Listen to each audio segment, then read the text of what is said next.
Okay, this is the second part of chapter 46, Ulrike in Beyond Exile. Through the first part, Frank has merged in Cologne, reconnected with Toby, gone to a party, met Ulrike. Ulrike took him back to her apartment, spent the night together. It's the next morning.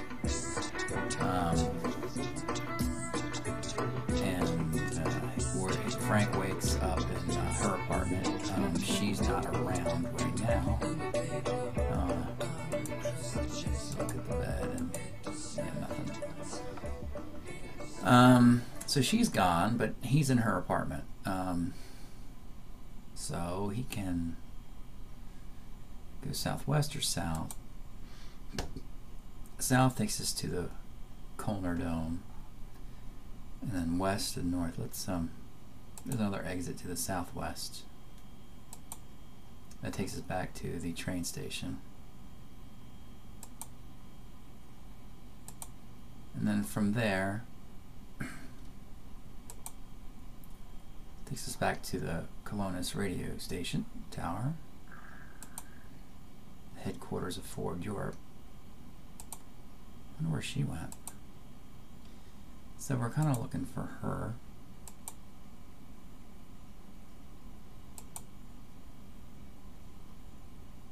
And then we head back and didn't get into scene 142 to the Studios America house. This is where Toby works. So the next morning, I guess, we don't know where Ulrike went, but she's gone. So Frank's reconnected with his old buddy, Toby. The following day, he works at America House. Let's look at him. Frank's helping with the tests, lecturing on Jimmy Carter and the American Dream at German academic high schools. And then you see there's some teachers here. They lunch with the gossipy America House staff, mining information on the soft spies at the Voice of America. And with their lunch at work, it looks like Toby and Frank are together in inventory. And that, of course, means that they're going to walk together somewhere, move together somewhere. So from here, we can head back to Toby's place or the cribbage room or something like that. Let's go to Toby's place first. And there's nothing happening here. Let's go back to they don't have their instruments anymore, by the way. Let's go back to the shopping district. There's the gypsies, and they're just kind of kicking around there. Let's see what else. Takes us into scene 153, back to the LD house. They cruise Cologne, taking pictures of antique gumball machines on forgotten alley walls, a few from the Weimar Republic, 20 Nazis from the 30s. And now we are Frank, and we are looking at our buddy Toby, speaking to him. And he says to Frank, "Well, Frank, I'm off to see my new girl, Lindsay." And Frank's response is, "Likewise, I have a hot blonde to catch up to." Okay. So, I guess that was just a short little afternoon lunch he had with his buddy. And now it's go find Ulrike. Where'd she go? So, let's head back to her place and wait for her to show up, if she does, I guess. There's Jorgen's. That's where Hans was. The Triangle Tower. The Dome. And there's her apartment. And there's a note. Let's look at the note. And it says, "Sweetie, working late. Come meet me at the station." Okay. Well, she came back while he was gone, so let's go to the station. That's the radio station. So there's, is it this one? That's the Triangle Tower now. The radio station. That's over Cologne's radio station tower. And that's where Ulrike is. Okay, she works here.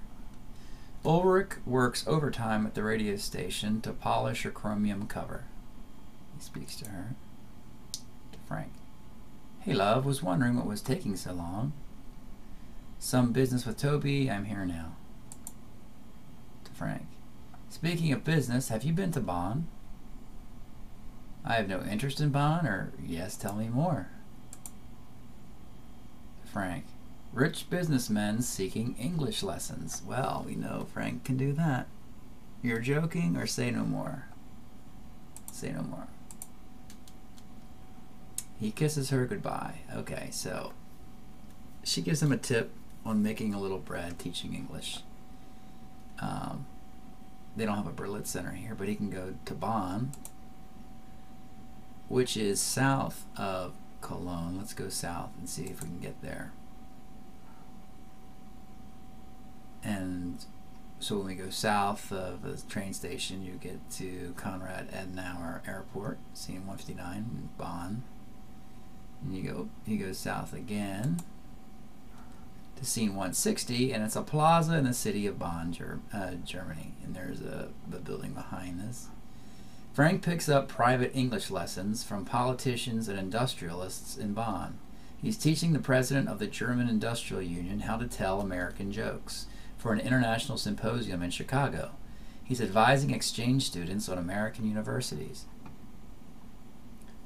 Look at Byron. Byron's a highly soused Ford executive. Nothing. Look at Ted, the CEO of Ford Europe. Glad to be out of town. Speak to him. Nothing. Betsy,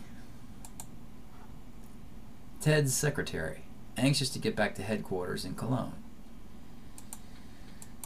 Alright, so Frank's mingled with this crowd, made some bucks teaching English.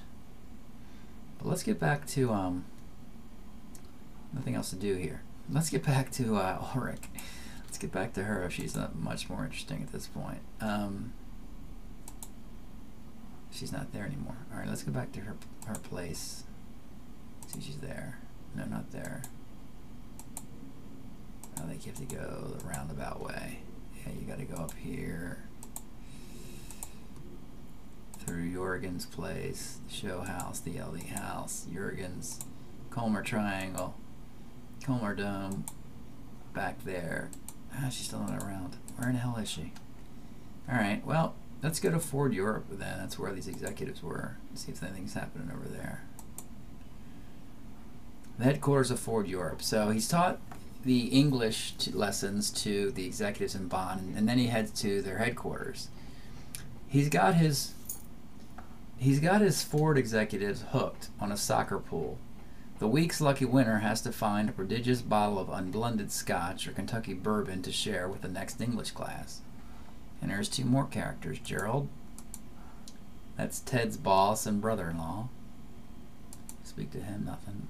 Nathaniel, Betsy's boyfriend. He's also head of the Capri product line.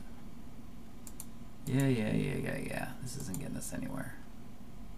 Meeting these folks. No, so there's the teachers from Toby's school. Alright, I really kind of want to hang out with Ulrike more. I really want to find this chick. Let's go back again. Just wait for her here. Oh, there she is. So he did some English lessons, met some 5 more boring people, and we're back into scene 157. Back at her place. She's finished work. He's done his English lessons. And they're back at her pad, and yeah, he looks at her. Okay. He looks at the bed. Come on, here we go. Frank's in a groove. It's hot and easy with Ulrike, coming in her wonderland of sense. That's right, Frank.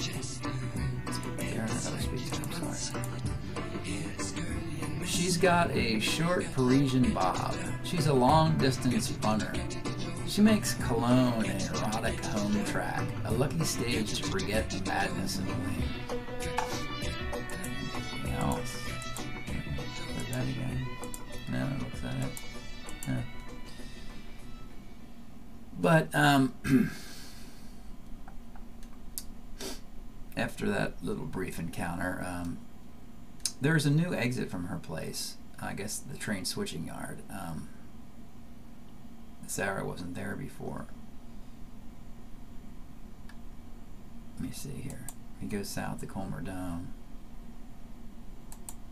and Triangle, but we can go north. Okay, then we go back southeast.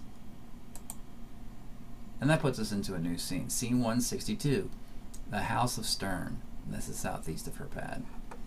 He wins a contest in Stern for a Seiko wristwatch and 20 minutes of tennis with Bjorn Borg at the Nations Cup. Oh, Frank seems to have found a home. He's happy as a clam, just like Toby.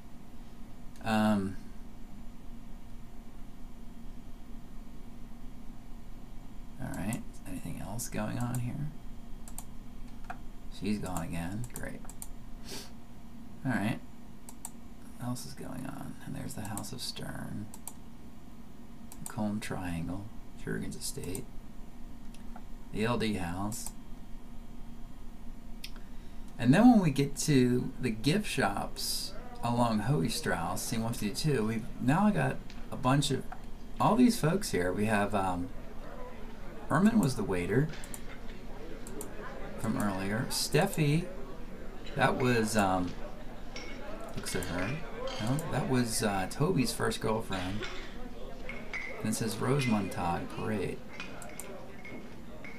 And it says Carnival season has begun. So the celebration is beginning. Carnival has begun. And then we see more characters. There's Duncan, drunk. He says Kololaf. And then there's Hans. Nothing. There's Betsy. Ted's secretary, anxious to get back to headquarters in Cologne. Okay, so Betsy was the girl in Bonn at that seminar he went and taught English at. And then there's Nathaniel, Betsy's boyfriend. So they're together here celebrating Cologne in Hohe-Strauss. We can go west, and there's C-151. There's a bunch of, in the shopping plaza, there's a bunch of more people. We have the teachers from America House have come here. We still have the gypsies here. What was that? Just flashed. We have a lipstick man, and he is masquerading with lipstick on, celebrating in the spirit of Carnival. And then we have Prince, the Prince, okay, in Carnival. Byron, a highly soused Ford executive. Gerald. And we look at everybody here, but here we looked at, okay, Duncan the drunk. Speak to Duncan the drunk. Now here's Jungfrau, the Virgin, also part of Carnival. Then we go west to the New Market District and scene 150, and there's more people. We have there's Toby. You can speak to Toby. He doesn't say anything, he's just watching the carnival. There's Martina. Alaf, she says, whoever Martina is.